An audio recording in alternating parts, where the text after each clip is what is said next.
Press club के आज शपथ ग्रहण के इस कार्यक्रम में उपस्थित माननीय विधायक श्रीमान जीतलाल पटेल जी, डीएम महोदय श्रीमान संजीव रंजन जी, यहाँ पर मंच पर उपस्थित सम्मानित अतिथिगण, निर्वर्तमान अध्यक्ष श्री आदित्य जी और उनकी टीम, आज से शपथ ले रही वर्तमान टीम के अध्यक्ष पवन सिंह जी और उनकी टीम, यहाँ उपस्थित सम्मानित विद्वान अधिवक्तागण, विद्वान पत्रकार बंधु और सम्मानित नागरिकगण। सबसे पहले मैं जो नवनिर्वाचित टीम है उसको हार्दिक शुभकामनाएं और बधाई देता हूं। हम सभी लोग जानते हैं कि 1857 की क्रांति के पश्चात भारत में राष्ट्रीय चेतना को जगाने में राष्ट्र के सभी क्षेत्र, वर्ग या समूह उनको एकजुट करके जो हमारा स्वतंत्रता संग्राम था उसमें शामिल करने में सबसे महत्वपूर्ण योगदान प्रेस का रहा। चाहे वो लोकमान्य बाल गंगाधर तिलक हो, चाहे महात्मा गांधी हो, सभी स्वतंत्रता सेनानी जो थे वो किसी न किसी तरीके से प्रेस से जुड़े हुए थे और कुछ अपने समाचार पत्र संचालित करते थे और कुछ समाचार पत्रों में संपादक के तौर पे या वैसे लिखा करते थे ताकि जनता से जुड़ सकें और जनता को जगाकर जो हमारा स्वतंत्रता संग्राम था उसको मजबूत कर सकें, उसमें शामिल कर सकें। आज़ादी के बाद भी प्रेस की बहुत महत्वपूर्ण भूमिका रही है और इसीलिए लोकतंत्र का चौथा स्तंभ प्रेस को कहा जाता है। और मैं समझता हूं कि किसी भी बिल्डिंग में अगर 4 पाए होते हैं तभी वो मजबूत स्थायी रहती। तो अगर हमारे देश को, हमारे समाज को अगर प्रगति करनी है तो चौथा स्तंभ भी उतना ही मजबूत होना जरूरी है। मैं समझता हूं कि हमारी जो निर्वाचित पदाधिकारीगण हैं वो प्रेस को मजबूत, स्वतंत्र, निडर और निष्पक्ष बनाने में की दिशा में काम करेंगे, ऐसी आप सब लोगों से अपेक्षा है। अभी निर्वर्तमान अध्यक्ष जी ने बताया, शुरू में कुछ कंफ्यूजन हुआ था। एक तो शकल भी मेरी थोड़ी खड़ूस है और आवाज़ और टोन उससे भी ज़्यादा खड़ूस है।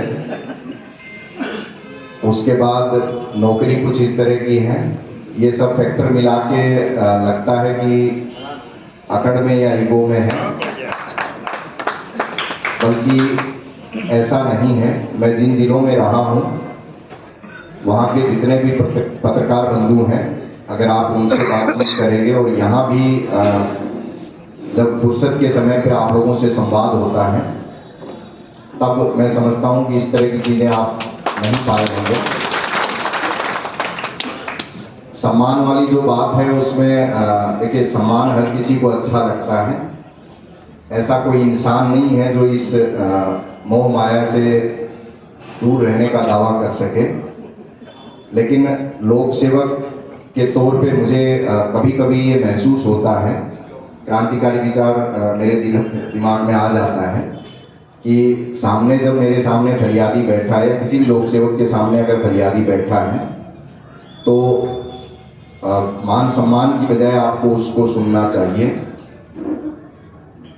क्योंकि फरियादी जो बैठा होता है अधिकतर उसमें सच ही होते हैं या सच झूठ जो भी हो, वो बड़ा उदास और पीड़ित होता है। उसको उसकी उपेक्षा करके और अगर मान सम्मान कराएं या माल्यार्पण कराएं, फोटो खिंचवाएं तो बड़ा, मतलब मुझे चिढ़ सी होने लग जाती है। वो मुझे नहीं लगता आप लोगों ने महसूस किया नहीं किया है, मुझे चिड़ सी महसूस होने लग जाती है। अगर कभी मजबूरी में करवाना भी पड़े तो ये रहता है यार जल्दी खत्म करो भाई, ये चीज़ गलत है। और ये चिड़ आप लोगों ने नहीं, ये मेरे परिवारजनों ने भी महसूस किया है। मेरी पत्नी का या माता का या पिताजी का फोन भी अगर आ जाता है इस बीच, तो माता पिता से उतनी बेरुखी से नहीं बात कर सकते, लेकिन बस बिजी हूँ जल्दी बताओ क्या काम है। और पत्नी का फोन आ जाता है तो सीधे हाँ बोलो क्या काम है, जल्दी बताओ।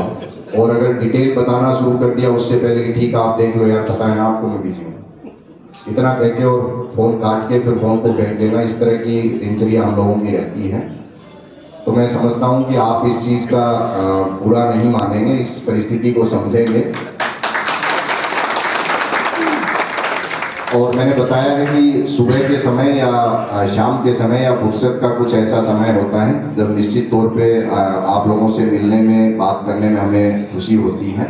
अगर कहीं कभी कभार होता है, सातों दिन इस तरह की परिस्थिति नहीं होती कि व्यस्त हों, जब फ्री होते हैं तो निश्चित तौर पे अच्छा लगता है आप लोगों से मिलके।